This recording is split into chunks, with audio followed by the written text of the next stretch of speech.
અમદાવાદથી breaking news. અમદાવાદના થલતેજ વિસ્તારમાં ઇમારતમાં લાગી છે આગ। ટાઇટેનિયમ બિલ્ડિંગમાં આગ લાગી હતી। 9, 10 અને 11મા માળે આગ લાગી હતી। જો કે ભારે જહેમત બાદ આગ પર કાબુ મેળવી લેવામાં આવ્યો છે। હાલ કુલિંગની કામગીરી ચાલી રહી છે। શોર્ટ સર્કિટના કારણે આગ લાગી હોવાનું પ્રાથમિક તારણ છે। બિલ્ડિંગમાં કોઈ હાજર ન હોવાથી જાનહાનિ ટળી છે। આગ લાગ્યાની જાણ થતાં ફાયરની 20 ગાડીઓ ઘટના સ્થળે પહોંચી હતી।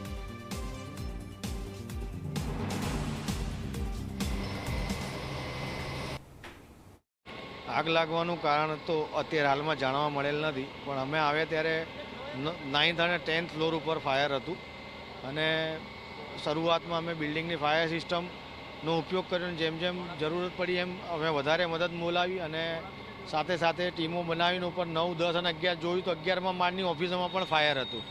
એ પ્રમાણે ટીમો બનાવીને ઉપર કામગીરી શરૂ કરી। અત્યારે 9, 10 અને 11 ત્રણે માળે આગ કંટ્રોલમાં છે। લગભગ આ સવારના 4, 4:30 વાગ્યાનો બનાવ છે।